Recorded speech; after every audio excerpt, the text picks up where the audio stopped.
نحمدہ ونصلی ونسلم علی رسولہ الکریم اما بعد فاعوذ باللہ من الشیطان الرجیم بسم اللہ الرحمن الرحیم یا صاحب الجمال و یا سید البشر من وجہک المنیر لقد نور القمر لا يمكن الثناء كما كان حقه بعد خدا بزرگ توئی قصہ مختصر وأحسن منك لم تر قط عيني وأجمل منك لم تلد النساء خلقت مبرأ من كل عيب كأنك قد خلقت كما تشاء بلغ الأولى بكماله كشف الدجى بجماله حسنت جميع خصاله صلوا علیہ وآلہ درود و سلام پڑھیے اللہم صلی وسلم وبارک علی سیدنا و مولانا محمد وبارک وسلم وصلوا علیہ۔ جیسا کہ پچھلے دنوں 7 ستمبر سن 2021 کو یوم عقیدہ تحفظ ختم نبوت منایا گیا۔ یہ وہ دن ہے جس دن پاکستان اسمبلی کے اندر عقیدہ ختم نبوت کی قرارداد کو پاس کیا گیا اور اس کو ایک قانون کی حیثیت دی گئی، اور پاکستان کے اندر یہ لا بنا دیا گیا کہ حضور علیہ السلام کے بعد کوئی نبی نہیں ہے، آقا علیہ السلام خاتم النبیین ہیں۔ آج کا درس جو ہے یہ بھی عقیدہ ختم نبوت کے حوالے سے ہے۔ مجھے یاد پڑتا ہے آج سے کوئی 4 سال پہلے کی بات ہے، میں نے ایک پورا رمضان تقریباً 22 دن پر محیط تھا، تراویح کے بعد عقیدہ ختم نبوت کے اوپر میں نے قرآن سے دلائل دیے تھے، یعنی کہ 22 دن قرآن مجید کے دلائل سے گزرے تھے ہم تراویح کی نماز کے بعد۔ تو آج چونکہ قرآن مجید کے بہت سارے دلائل میں نے اس مسجد میں بیان کیے تھے اور 22 دن لگاتار بیان کیے تھے تراویح کی نماز کے بعد، آج قرآنی دلائل پر زیادہ گفتگو نہیں کرنا چاہتا ہوں، آج زیادہ حدیث کے مواد پہ گفتگو کرنا چاہتا ہوں اور بتانا چاہتا ہوں کہ عقیدہ ختم نبوت یہ اجماعی اور قطعی امت کا فیصلہ ہے۔ صحابہ کرام کے دور سے لے کر آج تک امت مسلمہ کے اندر اس پر کبھی بھی دو رائے نہیں ہوئی، علماء ائمہ کی، ایون کہ عوام الناس کی بھی دو رائے نہیں ہے عقیدہ ختم نبوت کے اوپر۔ لہذا امت کا اجماع ہے اس معنی پر، اور احادیث سے ظاہر ہے اس کی تعلیمات ملتی ہیں، قرآن مجید میں اس کی صراحت موجود ہے، تو یہ ہمارا عقیدہ ضروریات دین میں سے ہے، جو اس کا منکر ہو دار اسلام سے خارج ہے، یہ عقیدہ ہے۔ میں عقیدہ لفظاً پڑھ کے سنا دیتا ہوں آپ کو، پھر گفتگو کرتے ہیں۔ اس امر پر ساری امت مسلمہ، پوری امت مسلمہ کا سلفاً خلفاً اجماع ہے کہ حضور سید عالم صلی اللہ علیہ وآلہ وسلم خاتم النبیین ہیں، یعنی کہ آپ آخری نبی ہیں، آپ کے بعد کوئی نبی نہیں آئے گا،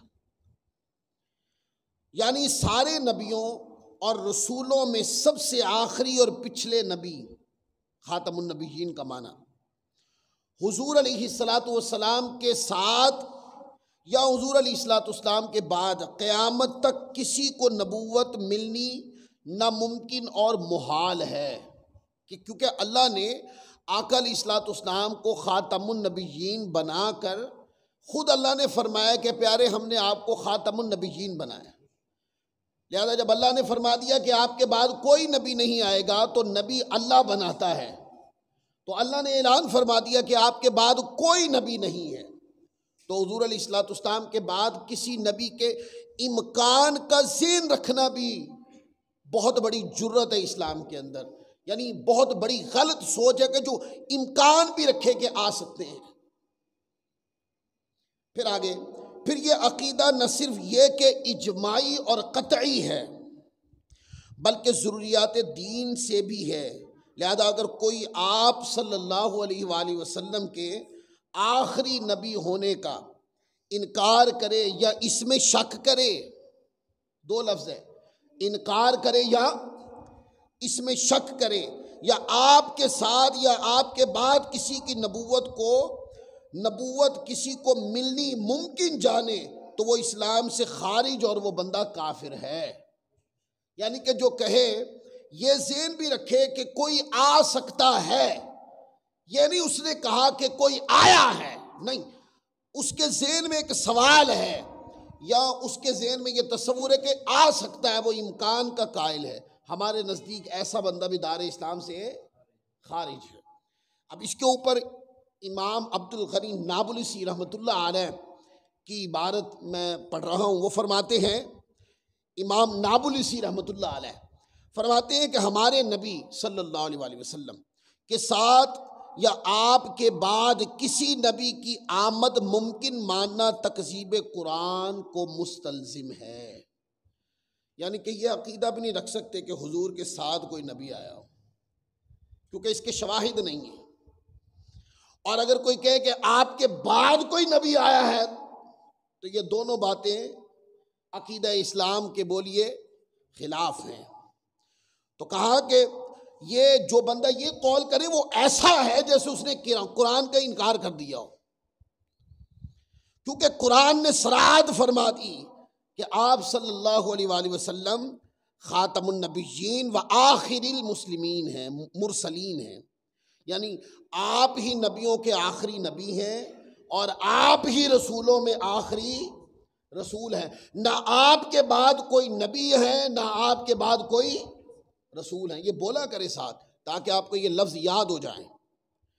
اور امت کا اس بات پر اجماع ہے، یعنی امت میں اس بات پہ کوئی دو رائے کبھی کسی دور میں نہیں ہوئی، اجماع ہے امت کا کہ یہ کلام اپنے ظاہر پہ محمول ہے، خاتم النبیین کے جو لفظ قرآن مجید میں ہے یہ اپنے ظاہر پہ محمول ہے، اس میں تعویل نہیں کی جا سکتی، یعنی اس کے اندر سے کوئی اشاراتی گفتگو نہیں نکالی جا سکتی، اور یہ ان مسائل مشہورہ میں سے ایک ہے جن کے باعث ہم علماء امت نے فلاسفہ کی تکفیر کی، اللہ ان پہ لعنت کرے، جنہوں نے حضور علیہ الصلوۃ والسلام کے بعد نبی کے آنے کے امکان کا عقیدہ رکھا یا نبی مانا، دونوں پر اللہ کی بولیے لعنت ہے۔ یہ تو ہے عقیدہ اہل سنت، اور یہ وہ قرارداد ہے جو 1973 کے قانون کے اندر علماء اہل سنت کی جد و جہد کے ساتھ معرض وجود میں آئی۔ کبھی اہل سنت کو اپنی خدمات دینی کے اوپر بھی نظر کرنی چاہیے۔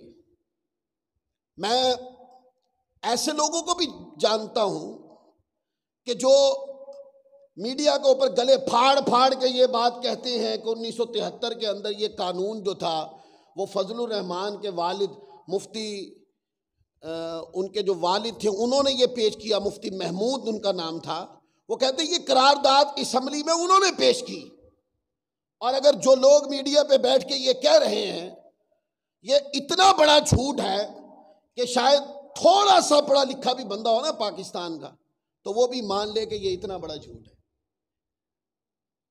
یعنی کہ سورج نکلا زمین کے اوپر یہ بات ہوئی، دن کو تو خبر ہی نہیں ہے اس بات کی، ہاں، اور دن کے لوئیں کو اس بات کی خبر ہے کہ اہل سنت کے امام شاہ احمد شاہ صاحب نورانی، شاہ احمد نورانی رحمۃ اللہ علیہ، امام اہل سنت، یہ قرارداد انہوں نے اسمبلی میں پیش کی تھی، اور اس سے پہلے مارے بھی اہل سنت نے کھائیں، جیلیں اہل سنت نے برداشت کی، اور حتیٰ کہ جانوں کے نذرانے تک اہل سنت نے دیے۔ اور جب قانون پاس ہو گیا تو پھر مفتی محمود کا نام آ گیا، اور آج ہمارے کئی اہل سنت بھی نام لیتے ہیں۔ شرم آنی چاہیے ان اہل سنت ملاؤں کو یا ان اہل سنت کے لوگوں کو جو نام نہاد اہل سنت ہیں، ان کو یاد رکھنا چاہیے یہ وہ کاوش ہے کہ آج پاکستان کی قانون کی کتاب کے اندر اگر یہ لکھا ہے کہ مصطفیٰ کے بعد کوئی نبی نہیں ہے، یہ لکھوانے والے سنیوں تمہارے امام تھے، یہ تم لوگوں کی خدمات دینی ہیں۔ ناموس رسالت کا قانون بنا اس پاکستان کے اندر تو خدمات علماء اہل سنت کی ہیں، حتیٰ کہ 80 اور 90 کے دوران جب قادیانیوں نے اپیل داخل کی کہ چلیں ہم کافر ہی صحیح، ہمیں غیر مسلم اقلیت کے طور پہ مذہبی آزادی دی جائے، تو تب بھی خدمات جو سر انجام دی وہ بھی علماء اہل سنت نے سر انجام دی تھی، اور ان کی اپیل کو خارج کر دیا تھا، اور آج تک یہ قانون برقرار ہے۔ یہ خدمات کن کی ہے؟ یہ علماء اہل سنت کی خدمات ہے، یہ نہ بھولا کریں کبھی بھی۔ یعنی کہ اس خطہ پاکستان کے اوپر اگر مقام مصطفیٰ کو تحفظ حاصل ہے تو وہ عقیدہ اہل سنت سے ہے، وگرنہ کسی نے اسلام کے عقیدے کے کچھ حصہ اچک لیا تو کسی نے کچھ حصہ اچک لیا۔ اگر تحفظ کیا ہے عقیدہ اسلام کا تو وہ صرف علماء اہل سنت نے کیا، وہ چاہے ختم نبوت ہو، وہ چاہے ناموس رسالت ہو، دونوں جہتوں میں اگر خدمات منصع شہود پہ نظر آتی ہیں تو وہ علماء اہل سنت کی خدمات ہے، بھولا نہ کریں گے کبھی۔ اچھا، اس کے برعکس آ جائیں، جو لوگ کہتے ہیں کہ ہم نے ختم نبوت کی قرارداد پیش کی، جھوٹ بولتے ہیں۔ حالانکہ تھوڑا سا ریکارڈ بھی پیچھے جا کے دیکھیں گے، پڑھا لکھا بندہ تھوڑا سا بھی ریکارڈ پیچھے جا کے دیکھے گا تو وہ اس بات کو سمجھ جائے گا کہ یہ سفید جھوٹ ہے۔ جو لوگ یہ باتیں کرتے ہیں، آؤ میں ان کے عقیدے سے بات شروع کرتا ہوں کہ ان کا اپنا عقیدہ کیا ہے۔ ہمارا عقیدہ یہ ہے کہ حضور کے بعد کوئی نبی نہیں آ سکتا۔ اس کی وجہ کہ اللہ تعالیٰ نے اعلان فرما دیا کہ میں نے کسی نبی کو اے پیارے آپ کے بعد نہیں بھیجنا، اور اگر کوئی بندہ کہے کہ اللہ کا حضور کے بعد کوئی نبی آ سکتے ہیں تو وہ اللہ کے فرمان کو جھٹلا گیا نا، قرآن کو جھٹلا گیا۔ تو یہاں پر ہمارا یہ عقیدہ بھی ہے کہ حضور علیہ الصلوۃ والسلام کی مثل بھی کوئی نہیں بنایا اللہ نے۔ آقا کی ذات کے ساتھ جزوی مشارکت تو انبیاء میں ملے گی، جزوی مشارکت، جیسے نفس نبوت میں تمام نبی برابر ہیں، کچھ معجزات جزوی طور پر حضور کی ذات اقدس کے ساتھ انبیاء کرام کے آپ کو ملتے ہیں۔ اگر کوئی کہے کہ کلی حیثیت کے ساتھ اگر اللہ نے ذات محمد کے بعد یا ذات محمد سے پہلے ذات محمد جیسی ذات کو پیدا کیا ہے تو یہ سرے سے غلط ہے۔ جو افضلیت، جو کمال مطلقاً اور کلی حیثیت سے آقا علیہ الصلوۃ والسلام کی ذات کو دیے، اس سے پہلے کسی نبی علیہ الصلوۃ والسلام کو نہیں دیا۔ یہ دو عقیدے ہیں ہمارے۔ اب آ جائیں گلے پھاڑنے والوں کا عقیدہ کیا ہے۔ یہ کتاب ہے تقویت الایمان، کتاب کا نام ہے ایمان کو مضبوط کرنے والی کتاب ان لوگوں کی۔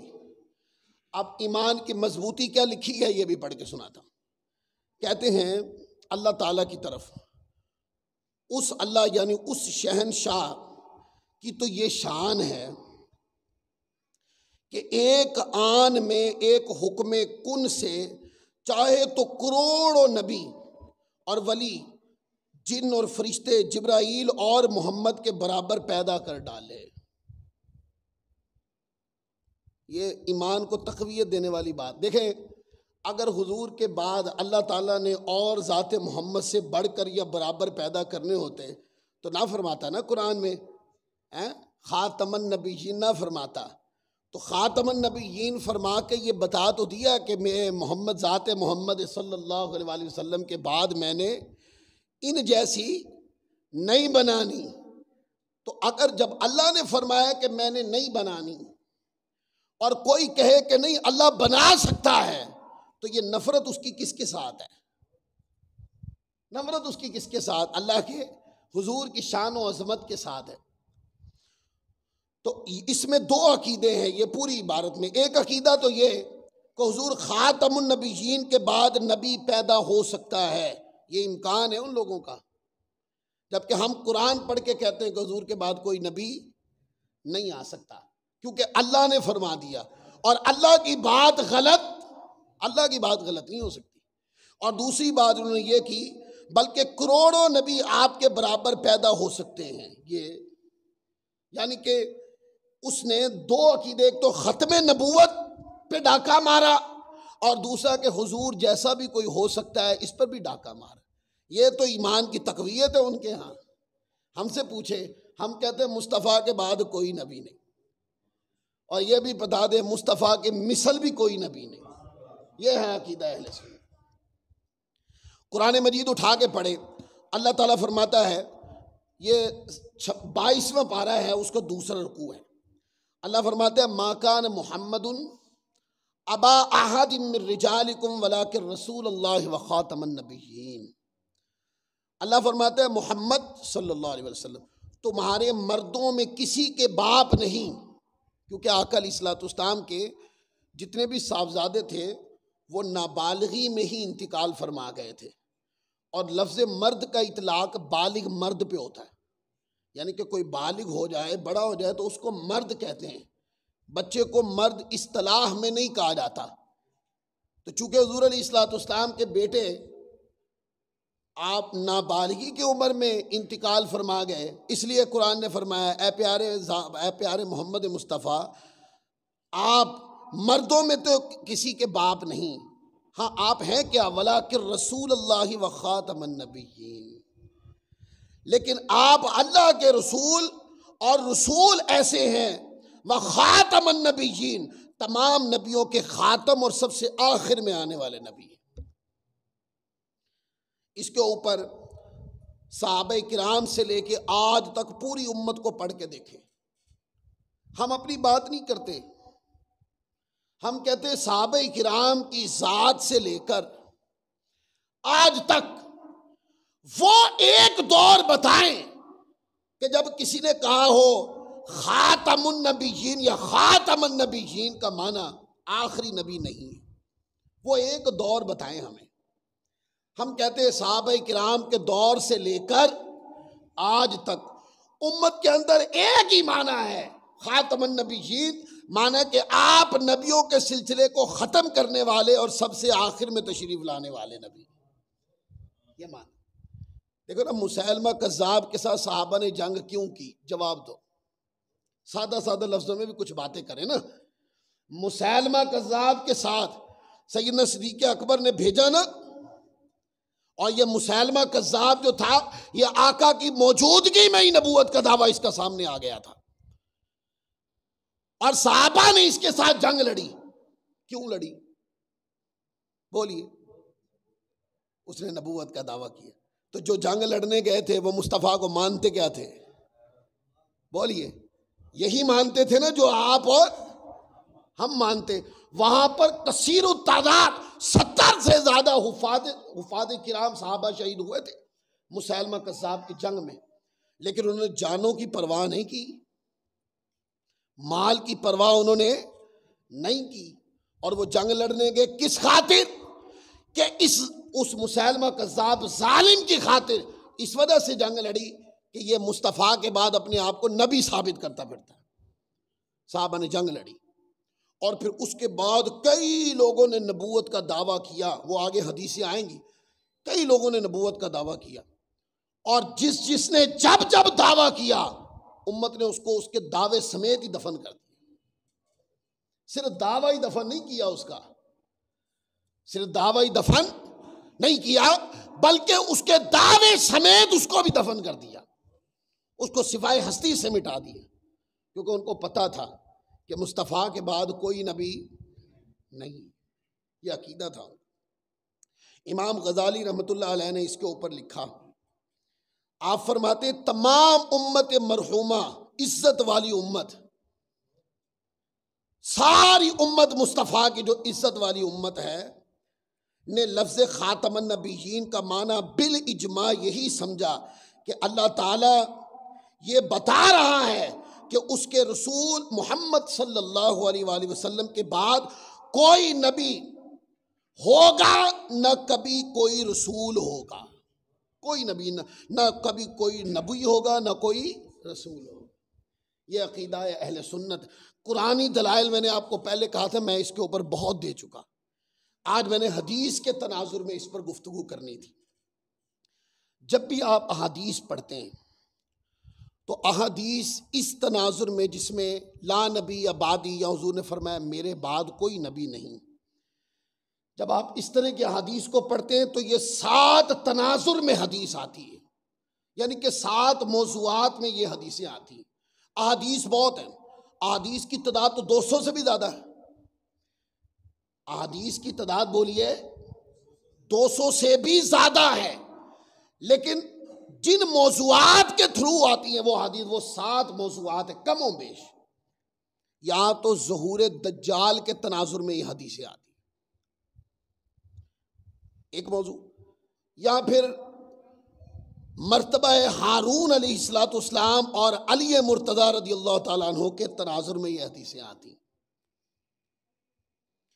یا پھر حضور کے اسماء کے اوپر مشتمل احادیث کے اندر یہ مضامین آتے ہیں، یا مبشرات کی احادیث جو آتی اس تناظر میں لا نبی یا بعدی والی احادیث کے حضور نے فرمایا میرے بعد کوئی نبی نہیں، یہ حدیث آتی ہے، یا پھر تمثیل خاتم کے تناظر میں کہ عقیدہ ختم نبوت کی اس میں مثال دے کر سمجھائی گئی ہے بات، اس طرح کے احادیث کے اندر ختم نبوت کی بات آتی ہے، یا پھر احادیث قیادت انبیاء اور خلفائے رسول کے تناظر میں یہ حدیث آتی ہے، یا پھر 7ویں بات احادیث امتناع نبوت کے حضور کے بعد کوئی نبی نہیں اور ظہور قدسی کے تناظر میں، یہ 7 موضوعات میں نے بیان کر دی ہیں، اس تناظر کے اندر ختم نبوت کی احادیث آتی ہے۔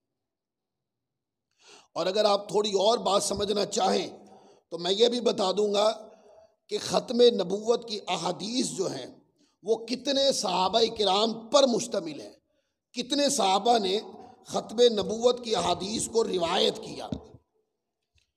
تابعین کو اگر ہم دیکھیں تو تابعین کی تعداد 9 ہے، یعنی اگر مطلقاً دیکھیں ہم احادیث ختم نبوت کو مطلقاً دیکھیں تو اس کے اندر 65 سے زیادہ روات ہیں جن میں صحابہ کی اکثریت ہے اور تابعین بھی ہیں، 9 تابعین ہیں جنہوں نے ختم نبوت کی روایات کو آگے بیان کیا، اور 51 کے قریب تقریباً 51 50 اور 51 صحابہ کرام ہیں جنہوں نے ختم نبوت کی احادیث کو روایت کی۔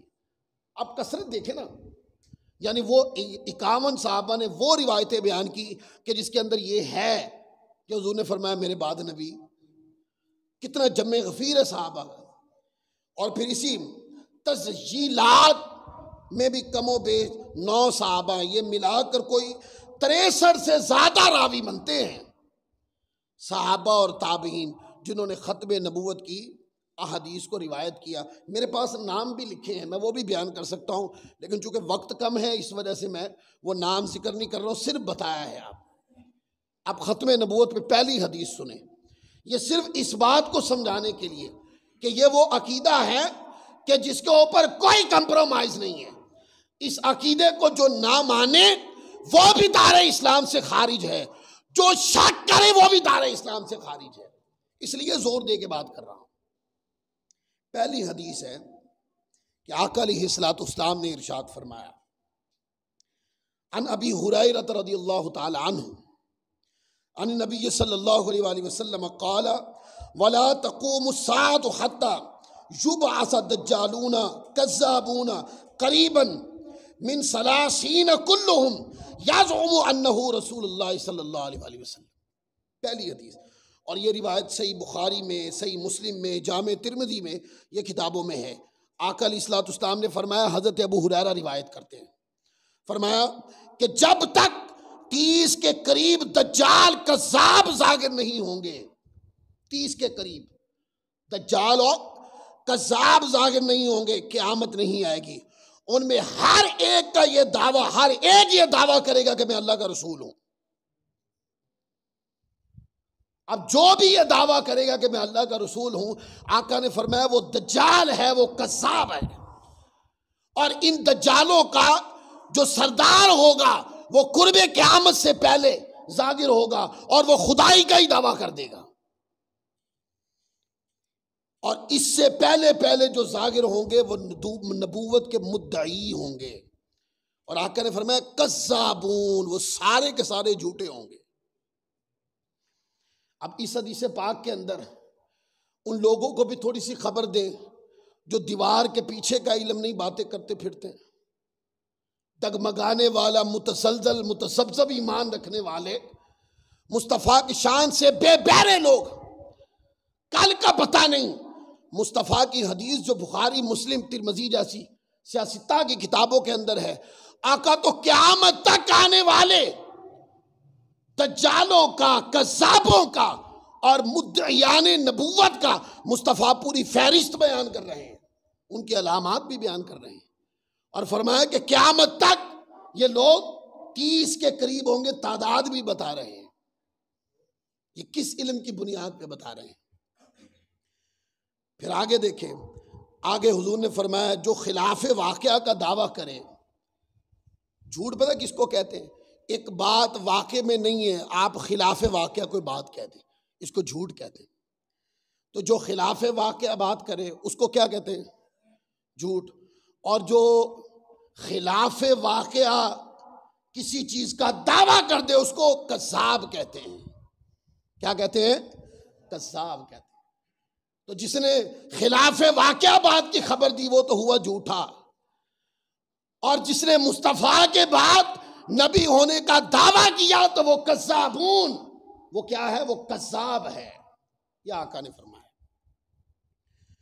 پھر آقا علیہ الصلوۃ والسلام نے آگے فرمایا، اگلی حدیث ہے، اس کے اندر لفظ اور ہیں، یہ روایت بھی سیاستہ کی کئی کتابوں کے اندر، انہو سیکون فی امتی 30 کذابون کلہم یزعم انہ نبی وانا خاتم النبیین لا نبی بعدی۔ اور اس کو لکھ کر امام ترمذی نے لکھا ہے حدیث حسن صحیح، فرمایا کہ یہ حدیث صحیح کے درجے سے بھی اوپر والی حدیث ہے۔ آقا علیہ الصلوۃ والسلام نے فرمایا، حضرت ثوبان روایت کرتے ہیں، ارشاد فرمایا ان قریب میری امت میں 30 کذاب ظاہر ہوں گے، جھوٹا دعویٰ کرنے والے کذاب۔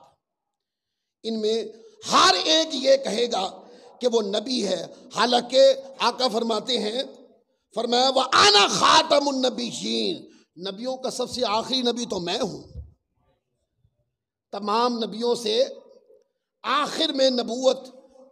آقا علیہ الصلوۃ والسلام فرمایا میری نبوت کے بعد تو کوئی نبی نہیں ہے، کسی کی نبوت نہیں، وَأَنَا خَاتَمُ النَّبِيِّينَ، سب سے آخر میں تشریف لانے والا تو میں ہوں، میرے بعد تو کوئی نبی نہیں۔ اور ساتھ فرما دیا، فرمایا کہ لا نبی بعدی، میرے بعد کوئی نبی نہیں ہے۔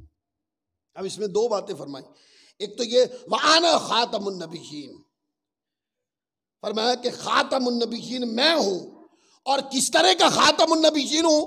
فرمایا لا نبی بعدی، کہ میرے بعد کوئی نبی نہیں ہے۔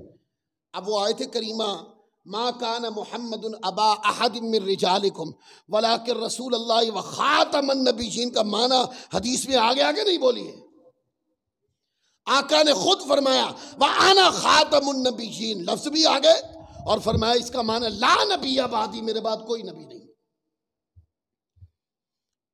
اس روایت کو لکھا امام حاکم نے مستدرک میں، اس کو بڑی تفصیل کے ساتھ لکھا۔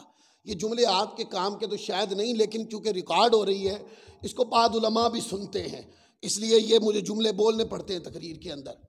امام حاکم نے مستدرک کے اندر اس کو تفصیل کے ساتھ لکھا، اور لکھ کر پتہ کیا کہا ھذا حدیث صحیح علی شرط البخاری الشیخین، وہ کہتے ہیں کہ یہ روایت سند صحیح سے ثابت ہے اور اس شرط کے اوپر بخاری مسلم کی شرط پہ صحیح ہے۔ پھر آگے دیکھیں، آگے حدیث ہے، اس کو حضرت حذیفہ نے روایت کیا، اس کے اندر بھی یہی لفظ ہے۔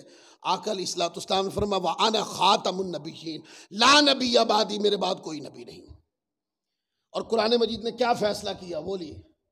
قرآن مجید نے فیصلہ کیا کہ جو مصطفیٰ کو آخری نبی نہ مانے وہ قرآن کا کیا ہے؟ منکر ہے۔ وہ قرآن کا کیا؟ بولیے، منکر۔ اور جو قرآن پاک کا منکر ہو، قرآن پاک فرماتا ہے وَلَا يَجْحَدُ بِآيَاتِنَا إِلَّا الْكَافِرُونَ، اور فرمایا اور ہماری آیتوں کا انکار کافر ہی کرتے ہیں، مسلمان کا شیوا نہیں۔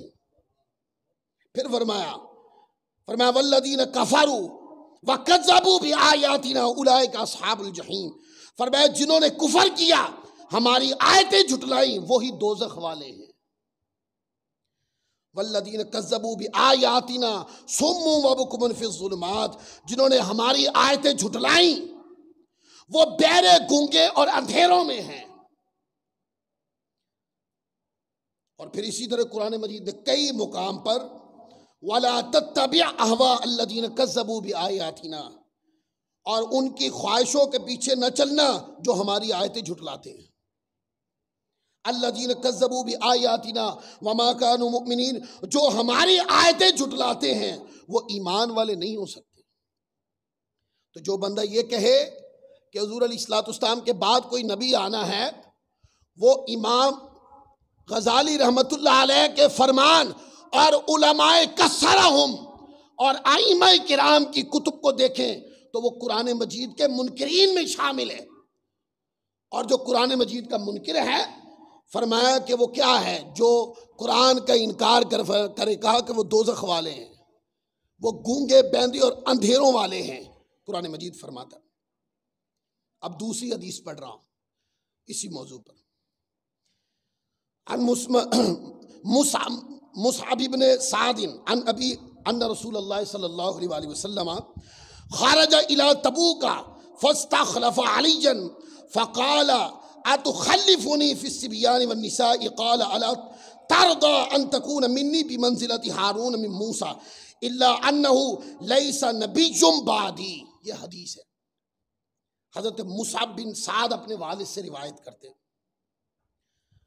یعنی حضرت سعد بن ابی وقاص سے روایت کرتے ہیں کہ آقا علیہ الصلوۃ والسلام غزوہ تبوک کے لیے نکلے، تشریف لے گئے، تو آپ نے حضرت علی مولا علی کرم اللہ تعالی وجہ الکریم کو مدینہ پاک کے اندر بطور نیابت، بطور اپنے نائب کے کہ آپ یہاں مقیم رہیں اور مدینے کے اوپر کوئی حملہ نہ کرے تو دیکھ بھال کریں، تو آپ نے چھوڑ دیا کہ آپ میری نیابت میں رہیں۔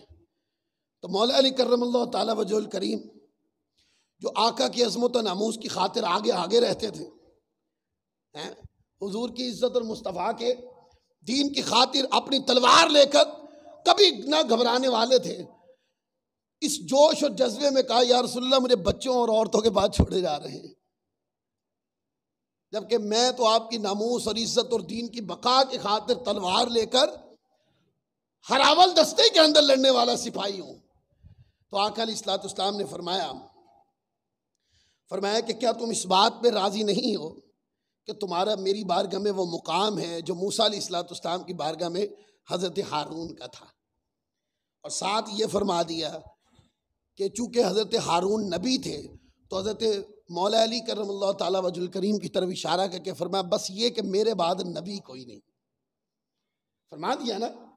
اور لفظ ہے انہو لیس نبی بعدی، اور یہ کہ میرے بعد نبی کوئی نہیں۔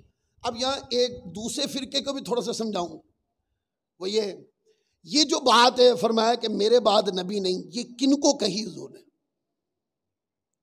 حضرت مولا علی کو فرمائی نا۔ بولیے ڈرتے کیوں یار؟ میں بیٹھا ہوں، جس کو کوئی مسئلہ ہوگا تو مجھے ہی پکڑے گا نا۔ یہ بات آقا نے کن کو فرمائی؟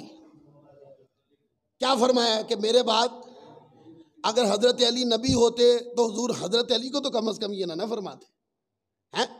تو مولا علی کو یہ فرمایا کہ میرے بعد نبی نہیں، تو یہی تو بات امت کو بتا رہے ہیں کہ مولا علی وہ امام الاولیاء ہیں پر نبی نہیں ہیں۔ اور ان لوگوں کا میں کیا کروں کہ جو آج اپنی تقریروں میں گلے بھارتے پھرتے ہیں اور بتاتے پھرتے ہیں کہ مولا علی نبیوں سے بھی افضل ہے. کون سے سورسز ہیں ان کے پاس؟ ایسے لوگ ہوتے ہیں جو تخریب کاری کرتے ہیں، اجماعی قطعی عقیدہ اسلام کا اس کے اندر دراڑ ڈال دیتے ہیں. ایک صاحب سے میں نے پوچھا کہ آپ یہ عقیدہ رکھتے ہیں کہ حضرت علی تمام نبیوں سے افضل ہیں؟ تمام نبیوں سے افضل تو وہ تبھی ہوں گے نا کہ نبی ہوں، اور اگر وہ نبی نہیں ہیں تو وہ امام الاولیاء تو ہو سکتے ہیں، پر وہ کبھی بھی نبیوں کے امام یا نبیوں سے افضل نہیں ہو سکتے. تو میں نے کہا آپ نبیوں سے افضل مانتے ہیں، میں نے قرآن پاک پڑھا ہے، آپ کے عقیدے کو اوپر غور کیا جائے تو حضرت مولا علی کرم اللہ تعالیٰ وجہ الکریم کو آپ تو حضرت ابراہیم سے بھی افضل مانتے ہو. وہ کہتا ہاں میں مانتا ہوں. اسے یہ کہا کہ میں مانتا ہوں. میں نے کہا حضرت موسیٰ علیہ السلام سے بھی افضل مانتا ہوں، تمام نبیوں سے افضل مانتا ہوں. تو پھر میں نے کہا یار میں نے پورا قرآن پاک پڑھا اور 21 بار میں نے تراویح کے اندر ایک ایک لفظ قرآن پاک کا تلاوت کیا ہے، تو کم از کم میں آپ سے زیادہ قرآن کو جانتا ہوں. ٹھیک ہے، حضرت ادریس کا ذکر آیا قرآن مجید نے ان کو نبی فرمایا، موسیٰ علیہ السلام کا ذکر آیا قرآن مجید نے ان کو نبی فرمایا، حضرت ابراہیم علیہ السلام کا ذکر آیا قرآن مجید نے نبی فرمایا، یونس علیہ السلام کا ذکر آیا قرآن مجید نے ان کو نبی فرمایا. اس طرح کم و بیش 16 26 سے 28 کے قریب کم و بیش انبیاء کرام کے نام قرآن پاک میں آئے ہیں، اور ان کے ساتھ شان نبوت کا بھی اظہار ہے، اشارتاً یا صراحتاً. حضرت علی کا تو ایک جگہ بھی قرآن مجید میں نام نہیں آیا. تو جن کے اوپر حضرت علی افضل ہیں ان کا نام بھی آیا ہے، ان کی نبوت کا اعلان بھی آیا ہے. تو حضرت علی افضل تھے، تو حضرت مولا علی کا نام قرآن مجید میں نہیں آیا اور ان کو قرآن مجید نے نبی نہیں فرمایا. سو میں نے کہا میرا عقیدہ یہ ہے کہ قرآن مجید نے جس کو جو شان دی میں وہ مانتا ہوں. مصطفیٰ نے مولا علی کرم اللہ تعالیٰ وجہ الکریم کو ولیوں کا امام بنایا، سو سنی ولیوں کا امام مانتے ہیں. جن کو نبی بنایا سنی ان کو نبی مانتے ہیں. تو یہ حدیث کی نص سے میں نے آپ کو بات سمجھا دی کہ آقا علیہ السلام نے حضرت مولا علی کا فرمایا کہ میرے بس یہ اللہ میرے بعد نبی بولیے نہیں. اور حضرت علی نے بھی نہیں یہ فرمایا یار، اپنا اظہار نہیں فرمایا کیونکہ وہ تھے ہی نہیں. تو جو مانتے ہیں وہ تیار ہو جائے کہ قیامت والدین اپنا مقدمہ حضرت مولا علی کے بارگاہ میں پیش کیسے کرنا. اور یہ جو روایت پڑی ہے، ایسے کسی کو یہ مسئلہ ہو، یہ روایت کم و بیش 18 صحابہ کرام نے صرف یہ ایک روایت بیان کی ہے، اور اس کے اندر یہ لفظ ہے کہ آقا علیہ السلام نے فرمایا کہ میرے بعد نبی نہیں ہے. اس روایت کو امام مسلم نے روایت کیا اور اس کے اندر لفظ ہے لیس نبی بعدی کی جگہ لفظ ہے لا نبی بعدی کہ میرے بعد نبی نہیں ہے. پھر اسی طرح اور ائمہ کرام نے روایت کیا، اور خاص ایک نقطہ اس میں امیر المؤمنین حضرت مولا علی کرم اللہ تعالی وجہ الکریم کے بارے میں متواتر حدیثیں ہیں. اعلیٰ حضرت فرماتے ہیں کہ جس کے اندر نبوت ختم ہوئی، نبوت میں ان کا کچھ حصہ نہیں ہے. ہم حضرت سیدنا صدیق اکبر کو تمام نبیوں کے بعد ساری امت پہ افضل مانتے ہیں، پر نبی نہیں مانتے. حضرت سیدنا فاروق اعظم کو ہم بڑی اونچی شان سے مانتے ہیں، پر نبی نہیں مانتے. حالانکہ ان کے بارے میں حضور نے فرمایا اگر میرے بعد نبی ہوتا تو فرمایا کہ یہ عمر ہوتا. فرمایا کہ نہیں؟ لیکن اس کا مطلب یہ نہیں کہ وہ نبی ہیں، اس کا مطلب یہ ہے کہ میرے بعد نبی نہیں ہے. اگر ہوتا تو یہ بات تو واقع میں نہیں آنی تھی نا، صرف خبر دی شان کو بلند کرنے کے لیے، عظمت بتانے کے لیے. فرمایا میرے بعد کوئی نبی نہیں، اگر ہوتا تو عمر ہوتا. یہ جملے حضرت عمر کے بارے میں آئے، پر امت میں سے کسی کا عقیدہ یہ نہیں کہ جو حضرت عمر کو نبی مانے، حضرت عثمان کو نبی مانے، حضرت مولا علی کو نبی مانے. وہ بڑی اونچی شانوں والے ہیں، ان کی عظمت شان تمکنت مکانی اتنی ہے کہ ہم تو ساری زندگی لگے رہے تو ان کے جوتوں کے نیچے لگی خاک تک نہیں پہنچ سکتے. ان کے جوتوں کے نیچے لگی جو خاک ہے نا، خاک ہماری زندگی گزر جائے ہم وہاں تک نہیں پہنچ سکتے۔ اور اگر کوئی خلاف واقعہ، خلاف قرآن بات کر کے یہ کہے کہ وہ نبیوں سے افضل ہیں، تو یہ عقیدہ اپنی جیب میں رکھیں۔ اہل سنت یہ عقیدہ رکھ کے اپنی عاقبت برباد نہیں کرنا چاہتے۔ پھر اسی طرح یہ روایت امام احمد بن حنبل نے بخاری، مسلم، ترمذی، نسائی، ابن ماجہ کے اندر اور مصنف ابو بکر ابن شیبہ میں یہ روایت حضرت سعد بن ابی وقاص نے روایت کی۔ پھر امام حاکم نے اس کو روایت کیا بتصحیح اسناد مستدرک کے اندر۔ امام طبرانی نے اس کو معجم الکبیر اور اوسط کے اندر، ابو بکر آقولی نے فوائد میں، ابن مردویہ نے اس کو روایت کیا، حضرت عبداللہ بن ابی بکیر کے طریق سے روایت کیا۔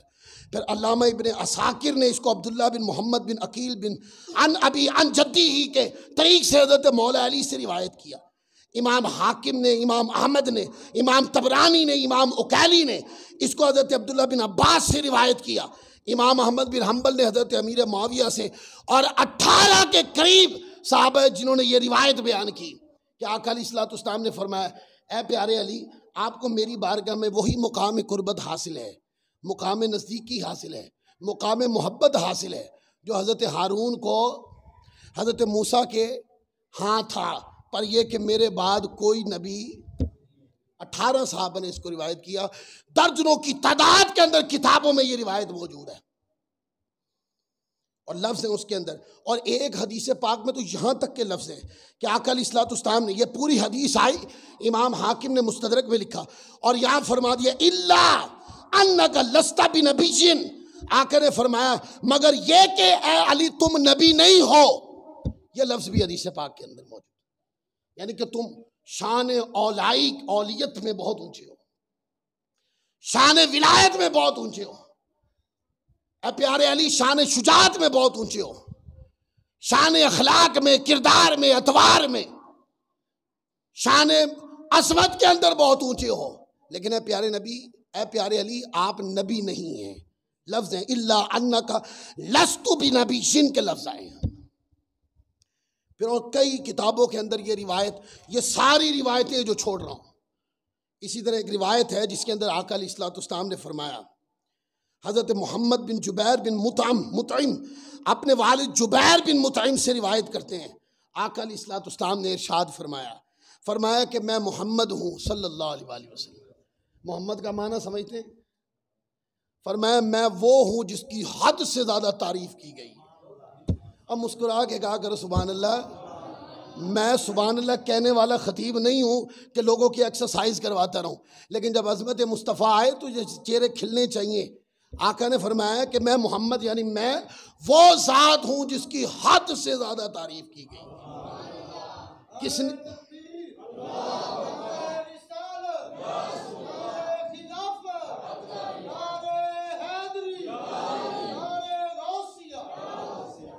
پھر آقا علیہ الصلوۃ والسلام نے فرمایا میں احمد ہوں، سب سے بڑھ کر تعریف کرنے والا۔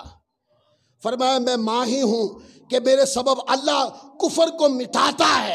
میں حاشر ہوں، میرے قدموں میں لوگوں کا حشر ہوگا۔ اور فرمایا کہ میں عاقب ہوں، اور عاقب وہ ہے جس کے بعد کوئی نبی نہیں آتا۔ ہو گیا فیصلہ؟ فرمایا میں عاقب ہوں کہ جس کے بعد کوئی نبی نہیں ہوتا، اور آقا نے فرمایا کہ میرے قدموں میں حشر ہوگا، مانے یہ کہ میری نبوت کا ہی دور ہوگا اور قیامت آ جائے گی، اب میرے بعد کسی نبی کا دور نہیں آئے گا۔ یہ معنی ہے اس حدیث کا، اور اس کے اوپر کئی علماء نے اس کے اوپر لکھا۔ امام نووی رحمۃ اللہ علیہ شوافع کے بہت بڑے امام، وہ فرماتے ہیں، علماء فرماتے ہیں قدموں میں حشر ہونے کا مطلب یہ ہے کہ میرے بعد اور میرے زمانے نبوت اور رسالت میں حشر ہوگا اور میرے بعد کوئی نبی نہیں۔ اور کہا گیا کہ اس سے مراد یہ ہے کہ لوگ میرے پیچھے پیچھے ہوں گے۔ دو معنی، ایک یہ کہ میرے ہی دور میں قیامت آ جائے گی اور کسی نبی کا دور نہیں ہوگا، اور قیامت والے دن لوگ میرے ہی پیچھے پیچھے ہوں گے۔ یہ موضوع چھڑ گیا نا تو اس میں دلائل بہت زیادہ ہیں، ربیع الاول آ رہا، پھر چھیڑیں گے انشاءاللہ اس موضوع کو۔ آگے حدیث ہے جس میں آقا علیہ الصلوۃ والسلام نے ارشاد فرمایا، یہ بخاری، مسلم، ترمذی حدیث کی بڑی بڑی کتابوں میں یہ سند صحیح سے روایت ہے۔ آقا علیہ الصلوۃ والسلام نے فرمایا، حضرت ابو ہریرہ روایت کرتے ہیں، فرمایا کہ میری اور پہلے انبیاء کی مثال اس شخص کی مانند ہے جس نے کوئی اچھا اور خوبصورت گھر تعمیر کیا، مگر کسی گوشے میں ایک اینٹ کی جگہ خالی رکھی۔ لوگ اس عمارت کو دیکھنے کے لیے اس کے گرد چکر لگاتے اور اس کی خوبصورتی پہ تعجب کرتے اور یہ کہتے اس جگہ اینٹ کیوں نہیں رکھی گئی۔ یعنی کہ لوگ آ کے دیکھتے ہیں، حضور مثال دے رہے ہیں، خوبصورت مکان بنا، ایک اینٹ کی جگہ چھوڑ دی۔ لوگ اس مکان کی خوبصورتی دیکھنے کے لیے آتے ہیں اور آگے کہتے ہیں کاش یہ بھی ایک کٹ لگ جاندی تو پھر دی خوبصورتی بے مثالوں میں لاجواب ہو جاتی، با کمالوں میں اعلیٰ کمال ہو جاتی۔ تو آقا فرماتے وہ جو ایک اینٹ ہے وہ میں ہی ہوں۔ معنی یہ کہ وہ اینٹ لگ گئی اور نبوت کا پورا گھر پورا ہوا۔ اب میرے بعد نبوت کے گھر میں مزید جگہ نہیں ہے، میں نبی خاتم النبیین ہوں، میرے بعد کوئی نبی نہیں ہے۔ اس موضوع کی درجنوں حدیثیں ہیں جو کتابوں کے اندر موجود ہیں۔ حضرت فرات بن فزاز روایت کرتے ہیں کہ میں نے ابو حازم کو یہ ارشاد سنا کہ میں حضرت ابو ہریرہ رضی اللہ تعالیٰ عنہ کی صحبت میں 5 سال رہا۔ اس دوران میں نے ان سے یہ حدیث سنی کہ نبی پاک صلی اللہ علیہ وآلہ وسلم نے فرمایا قوم بنی اسرائیل کی قیادت انبیاء فرماتے تھے، جب بھی کوئی نبی پردہ فرماتے تو ان کے بعد دوسرے نبی تشریف لے آتے، اور بے شک میرے بعد کوئی نبی نہیں ہے، میرے بعد میرے خلفاء ہیں۔ یہ نہیں کہا میرے بعد میرا خلیفہ ہے، جمع کا لفظ فرمایا میرے بعد میرے خلفاء، یعنی خلفاء ایک سے زیادہ ہیں، کیونکہ 4 خلفاء راشدین تھے، 5 خلفاء راشدین تھے امام حسن مجتبیٰ تک، تو اس لیے پھر جمع کا صیغہ ارشاد فرمایا۔ صحابہ نے پوچھا یا رسول اللہ آپ کے بعد نبی تو نہیں ہوگا اور آپ کا دور پاک قیامت تک چلے گا، حضور آپ کے بعد ارشاد فرمایا کہ خلفاء ہوں گے۔ صحابہ نے کہا یا رسول اللہ ان کے بارے میں آپ ہمیں کیا حکم دیتے ہیں کہ آپ کے بعد جو خلفاء ہوں ہم ان کے ساتھ کیا کریں، ان کو مانے یا نہ مانے؟ ہن لگ جائے گا پتہ کہ شیعہ تو سنی کیویں ان کو مانے یا نہ مانے، ساری امت جن کے اوپر مجتمع ہو جائے یا رسول اللہ، اس شان صدیق اکبر کو ہم آقا کس طرح مانے؟ یہ سوال۔ تو آپ نے ارشاد فرمایا یکے بعد دیگرے، ہر پہلے خلیفہ سے بیعت کرو، ان کا حق ادا کرو، اللہ تعالیٰ ان سے اور ان کی رعایا کے بارے میں ان سے پوچھے گا۔ فرمایا یکے بعد دیگرے خلفاء آتے رہیں تو اے رعایا تمہارا کام یہ ہے کہ ان کے ہاتھ پر کیا کرو؟ بیعت کرو، ورنہ قیامت والے دن اللہ ان سے پوچھے گا کہ آپ کی خلافت میں کون کون ماننے والے تھے اور کون کون نہیں ماننے والے تھے، اور جو نہیں ماننے والے تھے نا ان کی خلافتوں کو قیامت والے دن اللہ کی بارگاہ میں کھڑے ہوتے بڑی شرمندگی ہوگی۔ تو اس میں بھی حضور علیہ السلام نے اعلان فرما دیا، فرمایا کہ میرے بعد کوئی نبی نہیں ہے۔ یہ مضمون بہت لمبا ہے، میں اس کو شاید آدھا بھی نہیں پڑھ سکا، صرف اس وجہ سے آج اس مضمون کو میں نے بیان کیا ہے کہ 7 ستمبر یوم تحفظ عقیدہ ختم نبوت تھا، تو پچھلے جمعے یہ بیان نہیں ہوا تو ہم نے چاہا کہ ہم بھی اپنی حاضری اس میں لگا سکیں، اپنے عقیدے میں پختہ رہا کریں۔ میں نے دیکھا کہ ہمارے لوگ بعض نہیں، اکثر نہیں، بعض لوگ ایسے ہیں کہ وہ کسی کی بات سننے کے بعد اپنے عقیدے میں تذبذب کا شکار ہو جاتے ہیں۔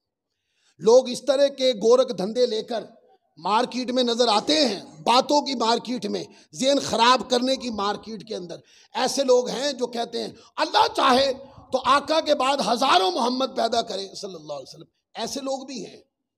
میں نے کہا کہ جب یہ بات مان لیں گے تو قرآن پاک کے اندر یہ جو آیت کریمہ ہے ما کان محمد ابا احد من رجالکم ولکن رسول اللہ وخاتم النبیین، یہ کس کا فرمان ہے؟ بولیے اللہ کا۔ اگر حضور کے بعد نئے نبی کے عقیدے کو مان لیں تو کس کے کلام پہ حرف آتا ہے؟ نبی بناتا کون ہے؟ اور آقا کو آخری نبی بنایا کس نے؟ تو جب اللہ نے فرما دیا کہ یہ آخری نبی ہیں، وہ کیوں کر پھر اور محمد بنائیں گے؟ ایک ہی ذات محمد ہے جو کائنات میں اول نور بھی وہی ہیں۔ اللہ نے جب اول نور مخلوق کو تخلیق فرمایا تو دیگر انبیاء کرام کے انوار اور فیوز و برکات وہ ذات محمد مصطفیٰ سے ہیں، اور اگر اللہ کی ذات اقدس کے نور پاک کے فیض کے ساتھ جو نور سب سے پہلے تخلیق کیا گیا وہ نور مصطفیٰ تھا۔ اگلے جمعے میں بتاؤں گا کہ آقا علیہ الصلوۃ والسلام کی عظمتیں ایسی ہیں، مطلقاً کوئی نبی بھی آقا علیہ الصلوۃ والسلام سے افضل نہیں ہو سکتا۔ ہاں جزواً کچھ شانیں ایسی ہیں جس میں انبیاء کرام آقا علیہ الصلوۃ والسلام سے افضل ہیں، جیسے نبوت کے معنی میں، نبوت کی منصب کے اندر کہ تمام نبی نبی ہونے میں برابر ہیں، لیکن کوئی ذات نبی مطلقاً اور مطلق حیثیت سے آقا علیہ الصلوۃ والسلام سے افضل نہیں ہو سکتی۔ اللہ تعالی ہم سب کو عمل کی توفیق عطا فرمائے۔